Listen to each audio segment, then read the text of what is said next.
अस्सलाम वालेकुम।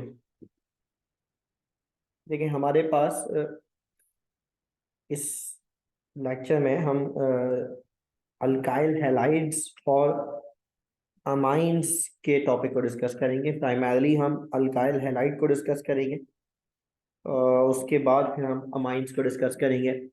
Alkyl halide से क्या मुराद है, अल्काइल हैलाइड किसे कहते हैं और इसकी क्लासिफिकेशन क्या है, पहले हम जरा इसको डिस्कस करेंगे।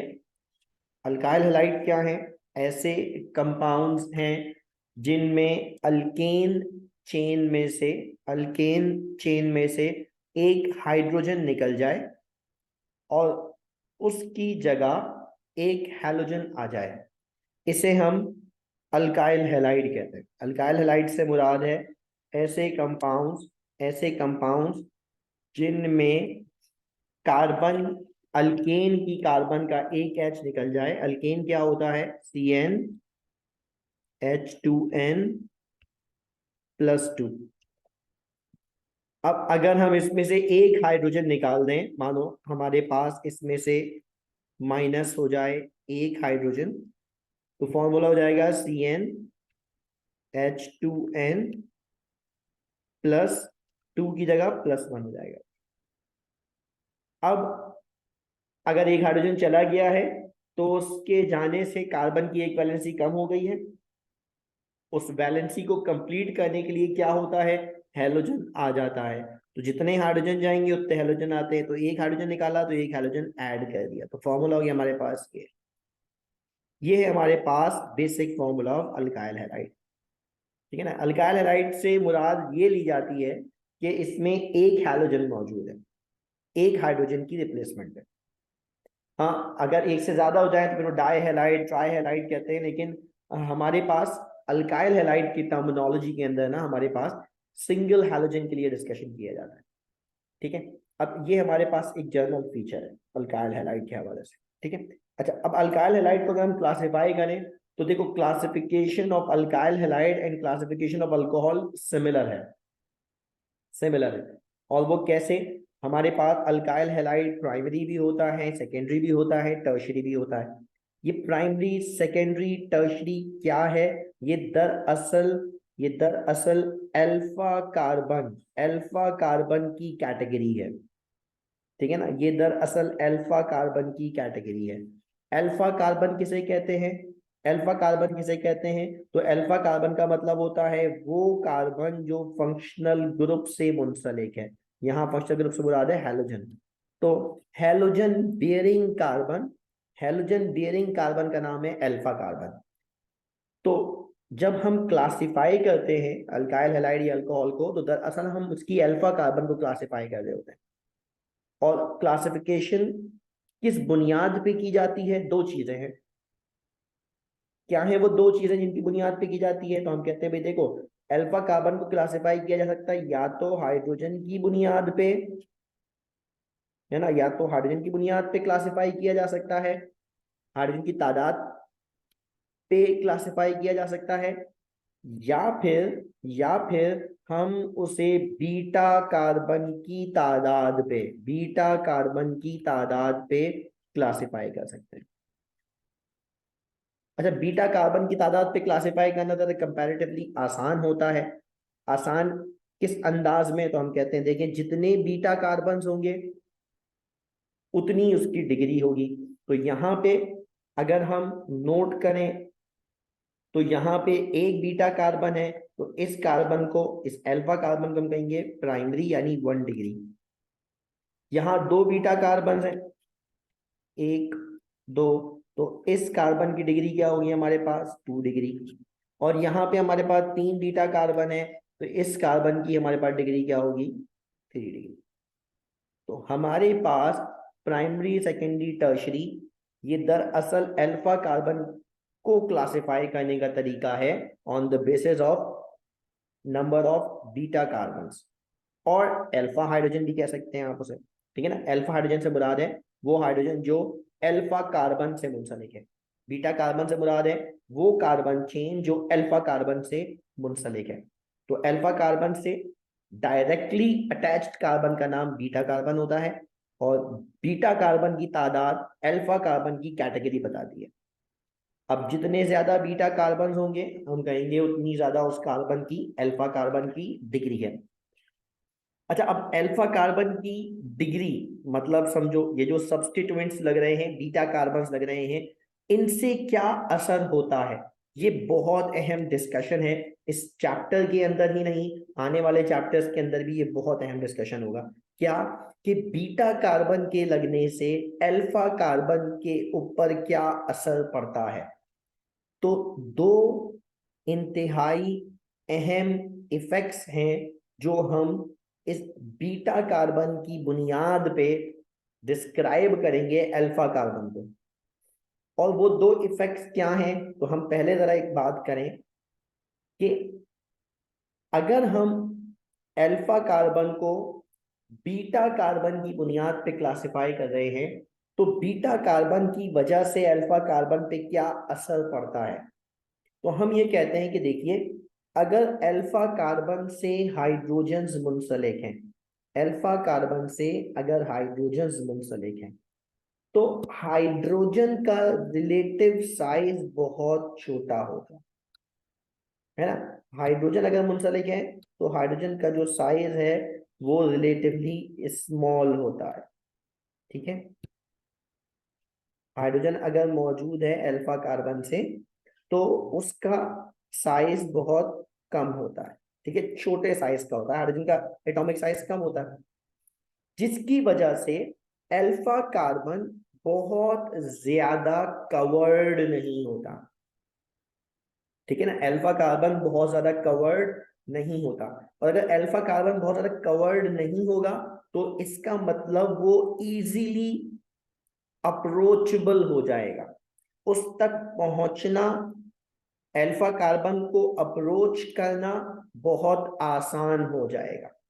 अच्छा, अल्काइल हैलाइड में अल्फा कार्बन दरअसल पार्शियल पॉजिटिव होती है। वजह यह है कि हैलोजन इलेक्ट्रोनेगेटिव एलिमेंट होने की वजह से पार्शियल नेगेटिव है, एक पोलर बॉन्ड होता है, लिहाजा अल्फा कार्बन पार्शियल पॉजिटिव होगी। अब यहां से हम एक आइडिया लेंगे और वो ये कि इस अल्फा कार्बन को अप्रोच कौन करेगा। अल्फा कार्बन को अप्रोच करने वाले को हम न्यूक्लियोफाइल कहेंगे। न्यूक्लियोफाइल क्या है? न्यूक्लियोफाइल दरअसल एक ऐसा केमिकल सब्सटेंस है जो पेयर ऑफ इलेक्ट्रॉन रखता है, और वो पेयर ऑफ इलेक्ट्रॉन रखने वाला सब्सटेंस दरअसल अल्फा कार्बन को अप्रोच करता है। तो हर वो चीज जो पेयर ऑफ इलेक्ट्रॉन रखती है, जो अल्फा कार्बन को अप्रोच करती है, हम उसको न्यूक्लियोफाइल के नाम से जहन में रखेंगे। अच्छा, अब इसके लिए चंद बातें ध्यान में बिठाओ, और वो क्या, देखो, ऐसी चीजें जो पेयर ऑफ इलेक्ट्रॉन रखती हैं, है ना, ऐसी चीजें जो पेयर ऑफ इलेक्ट्रॉन रखती हैं,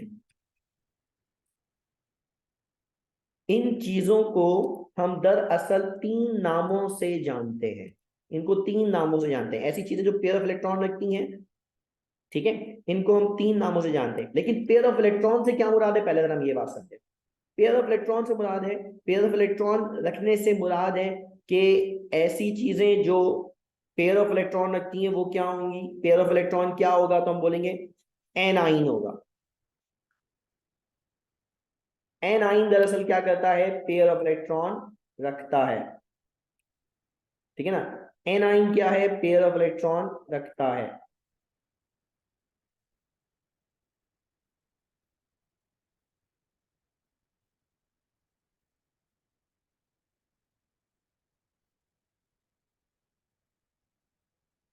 ठीक है, एनाइन क्या है, कौन सी चीजें हमारे पास पेयर ऑफ इलेक्ट्रॉन रखती हैं, तो अगर एनाइन है तो ये पेयर ऑफ इलेक्ट्रॉन रखता है।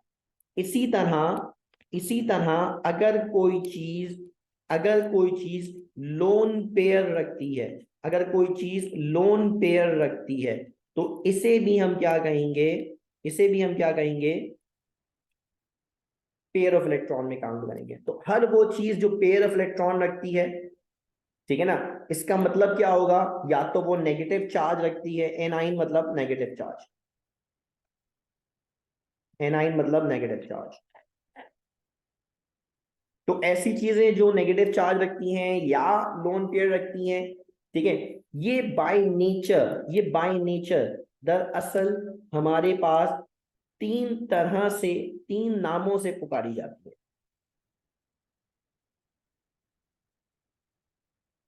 पेयर ऑफ इलेक्ट्रॉन रखने वाली चीजों को तीन नामों से हम पुकार सकते हैं। क्या है वो तीन नाम, तो एक तो उनमें से नाम है न्यूक्लियोफाइल, है ना, एक नाम है उसमें से न्यूक्लियोफाइल,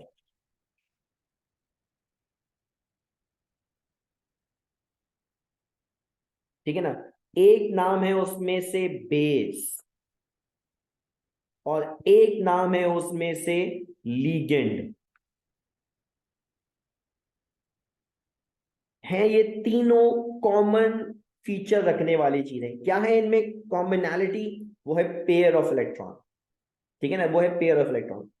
अब वो pair of electron in terms of negative charge भी हो सकता है, वो in terms of lone pair भी हो सकता है। क्या मतलब है इस बात का जरा समझने की कोशिश करते हैं, पेयर ऑफ इलेक्ट्रॉन या इससे क्या मुराद है। तो देखो, नेगेटिव चार्ज से मुराद है कि Cl नेगेटिव ले लेते हैं मिसाल के तौर पे, ठीक है ना। Cl नेगेटिव से मुराद ये है कि देखो, क्लोरीन पे नेगेटिव चार्ज से मतलब ये होता है कि क्लोरीन हैलोजन ग्रुप से ताल्लुक रखता है। हैलोजन ग्रुप का मतलब ये कि इसके वैलेंस शेल में 7 इलेक्ट्रॉन है।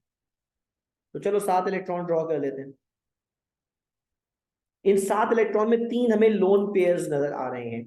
एक जो अनपेयर्ड इलेक्ट्रॉन था, इसने अपने आप को पेयर्ड करने के लिए दूसरे का इलेक्ट्रॉन ले लिया, है ना। इसने क्या किया, अपने आप को पेयर करने के लिए, इसने अपने आप को पेयर करने के लिए क्या किया, दूसरे का इलेक्ट्रॉन गैदर कर लिया। जब इसने किसी और का इलेक्ट्रॉन गैदर किया अपने आप को पेयर करने के लिए, तो ये इजाफी इलेक्ट्रॉन आने की वजह से हमने कहा कि ये क्या है, दरअसल एनाइन है। तो एनाइन में जो इलेक्ट्रॉन इजाफी आता है वो पेयर करता है दरअसल इलेक्ट्रॉन, तो ये पेयर ऑफ इलेक्ट्रॉन कहलाएगा। तो मानो negative charge is a pair of electron in which extra electron comes from some other element. That's pair of electron in the negative charge anion. जो जो एक्स्ट्रा इलेक्ट्रॉन है that comes from the other element, वो अपने shell का हिस्सा नहीं होता, वो अपना पर्सनल इलेक्ट्रॉन नहीं होता, वो किसी और से लिया हुआ इलेक्ट्रॉन होता है।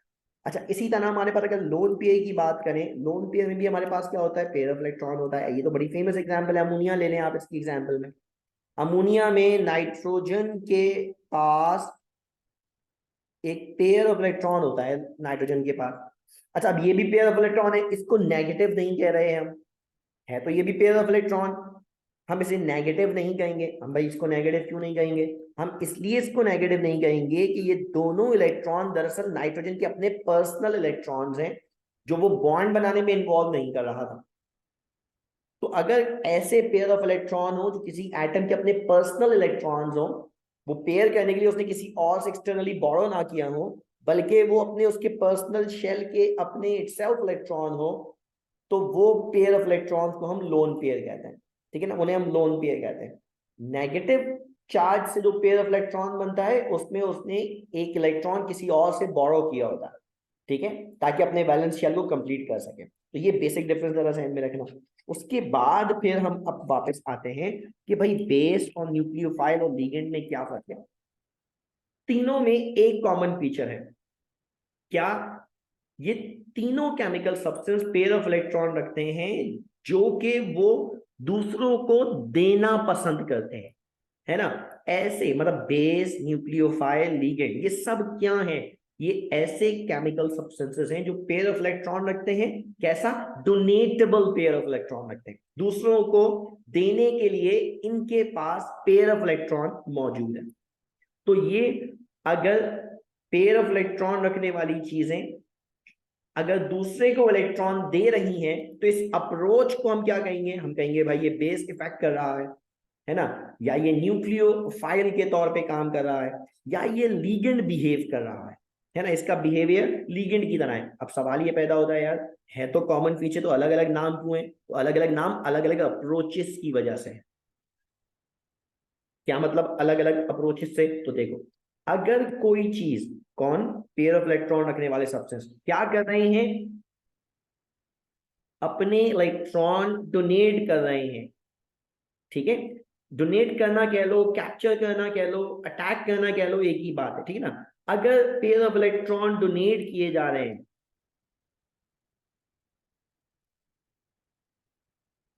हाइड्रोजन को, तो हम कहेंगे यार ये दरअसल सब्सटेंस बेस बिहेव कर रहा है।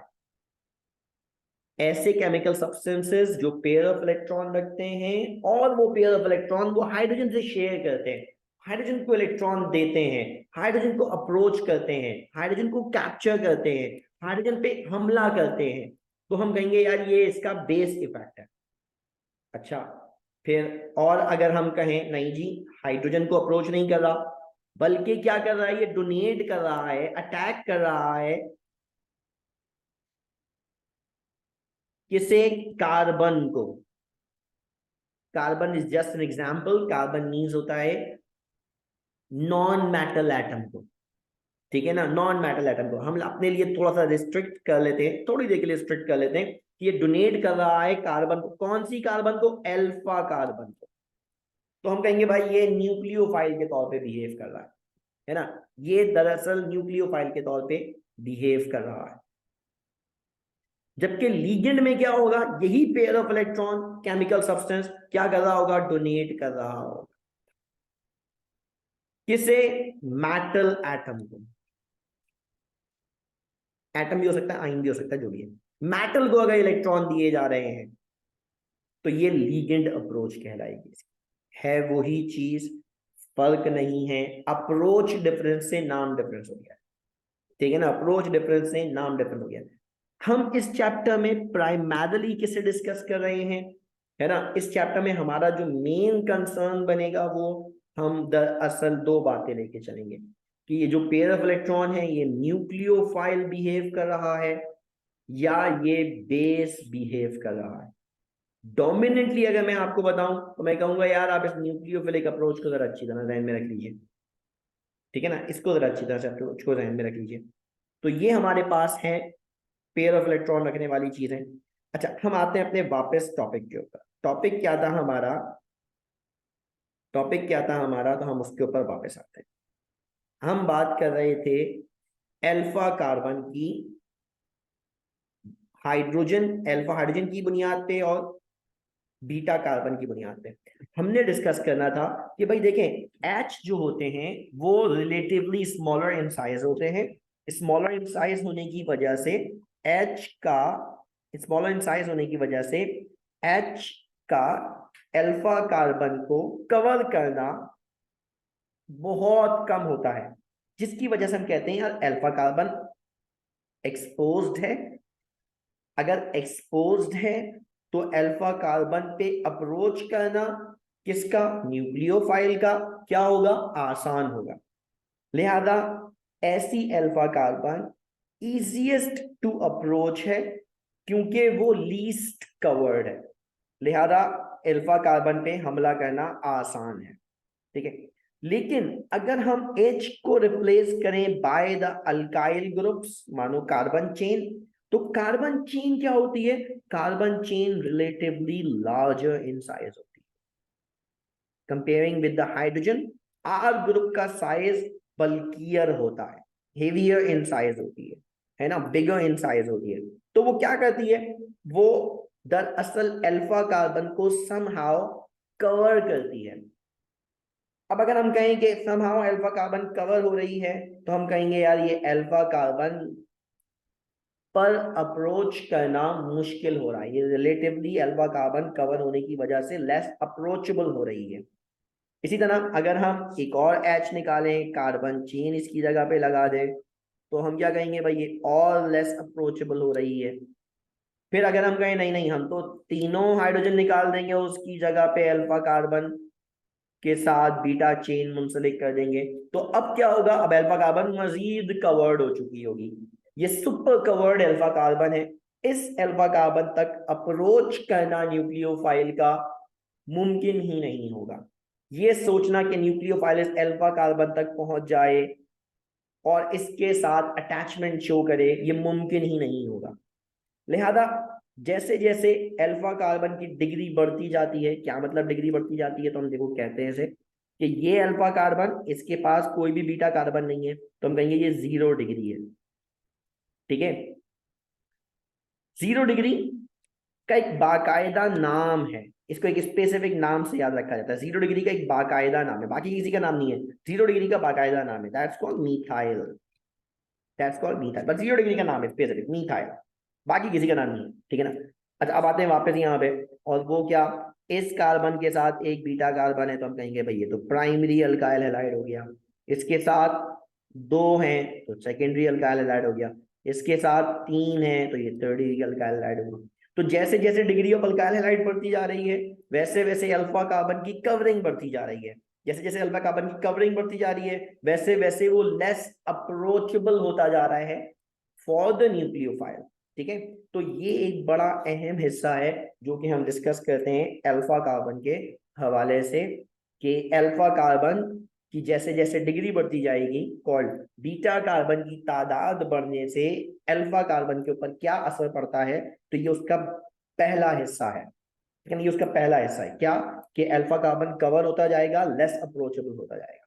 तो ये बड़ी अहम बात है जो हमें अल्काइल हैलाइड की इस हिस्से के अंदर जहन में रखनी होगी। ठीक है ना, जहन में रखनी होगी। अच्छा, इसी में हमारे पास एक बड़ा अहम हिस्सा भी बनता है, नेक्स्ट पार्ट जैसे हम कह सकते हैं, और वो क्या, कि जैसे जैसे अल्फा कार्बन हमारे पास, अल्फा कार्बन की बात करें, जैसे जैसे अल्फा कार्बन हमारे पास आता है, वैसे वैसे हमारे पास अल्फा कार्बन कवर्ड होता जाता है, वैसे वैसे हमारे पास इसकी जो आयोनाइजेशन की सलाहियत है, आयोनाइज हो जाने की सलाहियत है, उसमें असर पड़ता रहता है। अब इससे क्या मुराद है, इससे क्या मुराद है, तो हम जरा इस बात को डिस्कस करें कि आयोनाइजेशन से क्या मुराद है। देखो, अल्फा कार्बन, हम उस कार्बन को कह रहे हैं, अल्फा कार्बन हम उस कार्बन को कह रहे हैं जो कि हैलोजन से मुंसलिक है।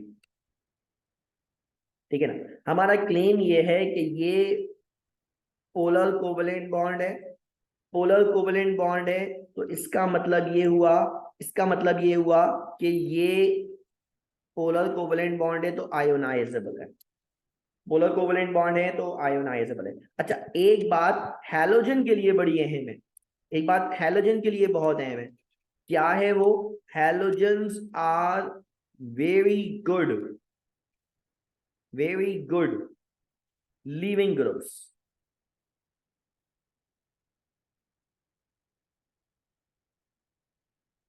है ना। हैलोजन्स बहुत अच्छे लीविंग ग्रुप हैं, क्या मतलब, हैलोजन जिनके साथ मुंसलिक होते हैं उनसे अपने आप को डिटैच करना उनके लिए बड़ा आसान होता है।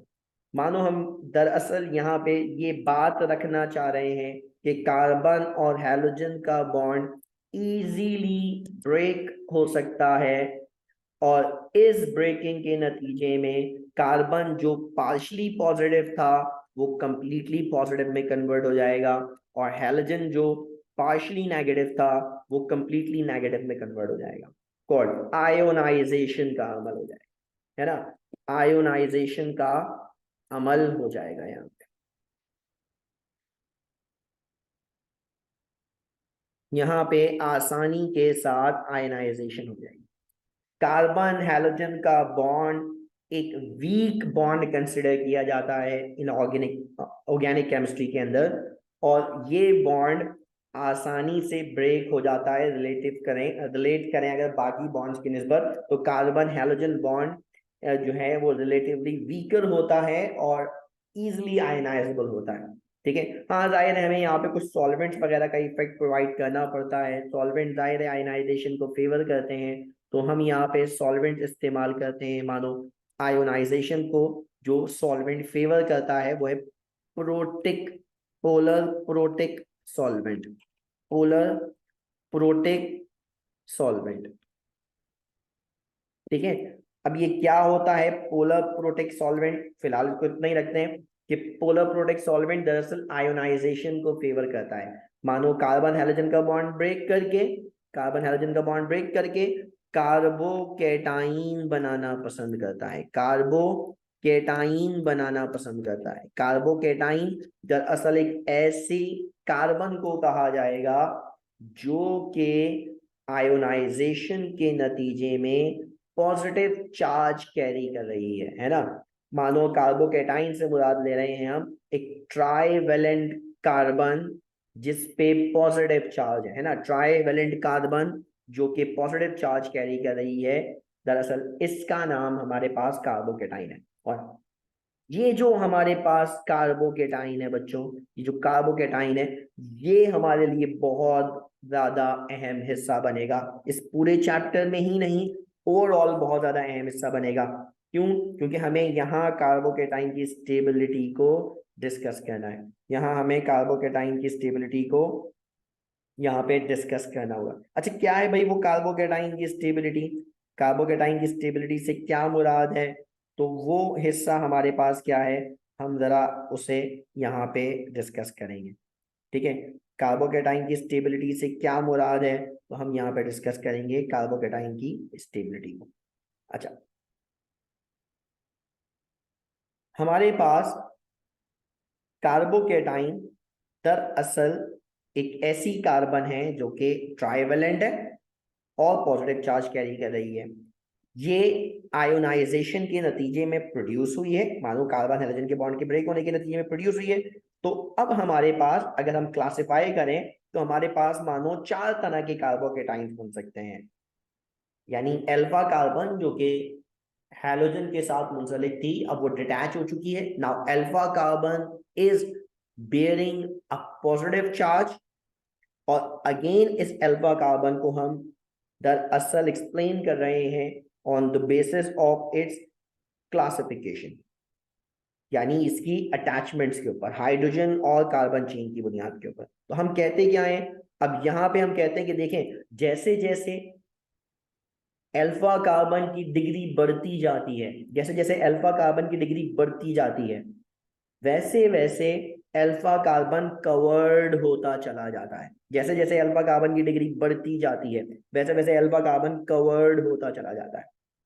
लेकिन साथ ही साथ एक और पॉइंट हम यहाँ रेस करने वाले हैं, और वो क्या कि जैसे जैसे अल्फा कार्बन की डिग्री बढ़ती जाती है, मानो कार्बन बीटा कार्बन चेन्स की तादाद बढ़ती जाती है, वैसे वैसे अल्फा कार्बन पे आने वाला पॉजिटिव चार्ज स्टेबल होता चला जाता है।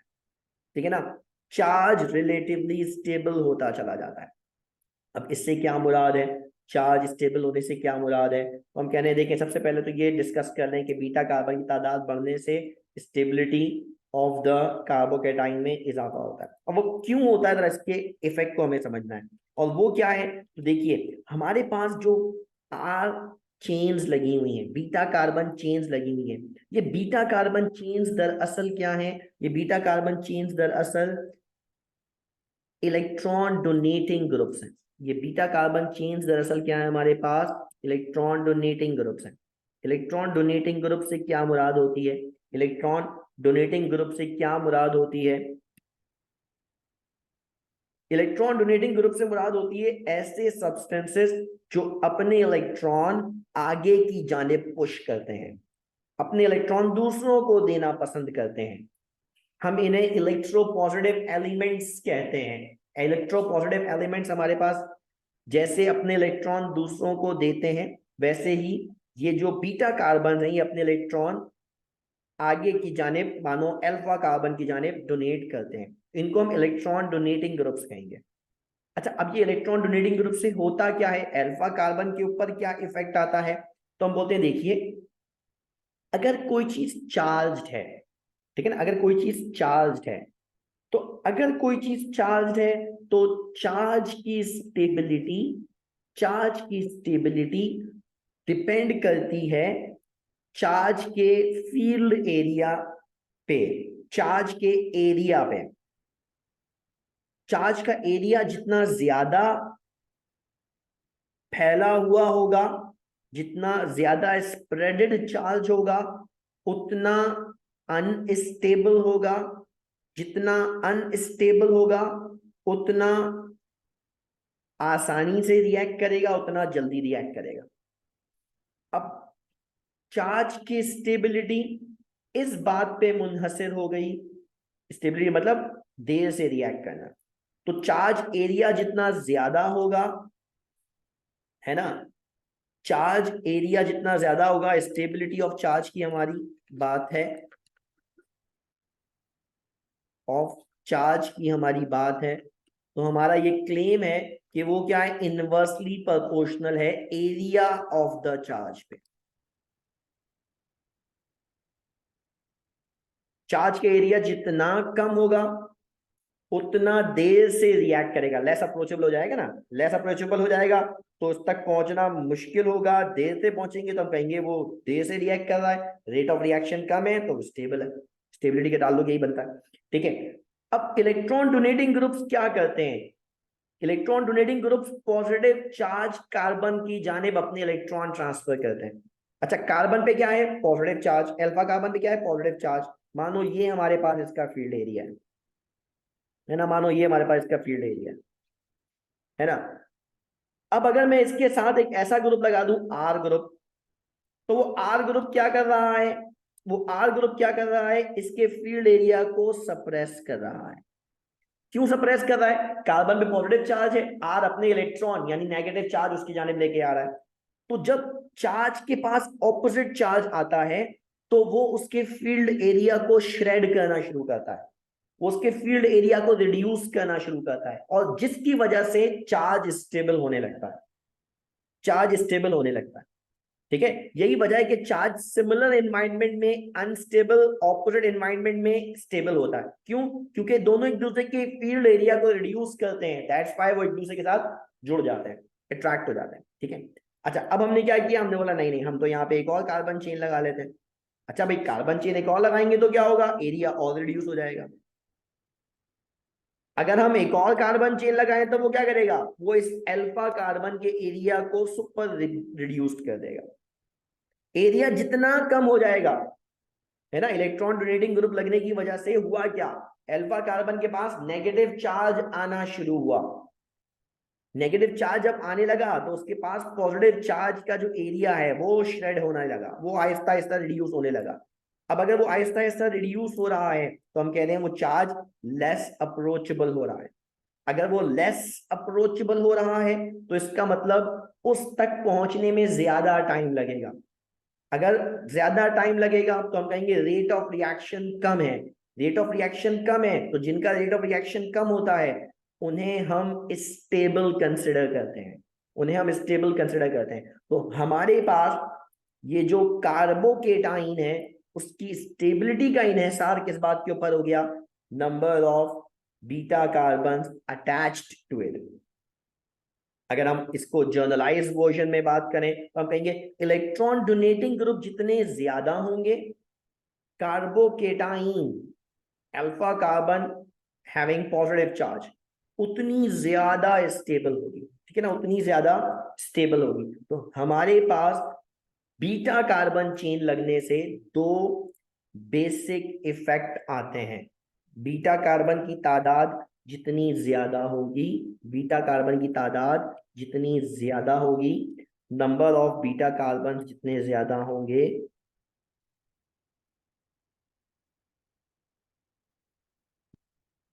ठीक है ना, अल्फा कार्बन उतनी ज्यादा कवर्ड, उतनी ज्यादा कवर्ड होगी, साथ में अल्फा कार्बन उतनी ज्यादा स्टेबल होगी।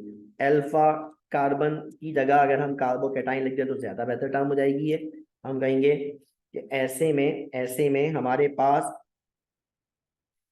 कार्बोकेटाइन क्या होगा, स्टेबल होगा,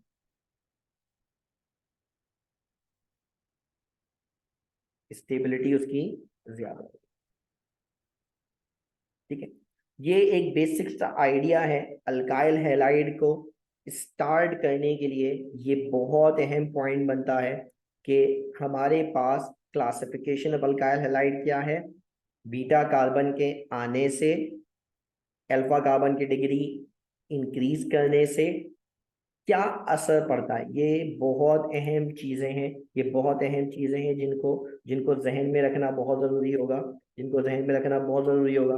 अगर इन बातों को आप नहीं समझ पाते, अगर इन बातों को आप याद नहीं कर पाते, तो आपके लिए चैप्टर प्रोग्रेस करना बड़ा मुश्किल हो जाता है। इसलिए बड़ा जरूरी होगा कि इन तमाम चीजों को जहन में रखा जाए। अल्काइल हैलाइड का ये जो इंट्रोडक्शन पार्ट था ये बहुत अहम है। नेक्स्ट क्लास में हम अल्काइल हैलाइड की प्रिपरेशन के हवाले से जो है वो चंद चीजें डिस्कस करेंगे। ठीक है ना। अभी फिलहाल हम इतना रखते हैं, अभी फिलहाल हम इतना ही रखें। ठीक है, चले, ठीक है फिर फिलहाल तक के लिए इतना ही। अल्लाह हाफ़िज़।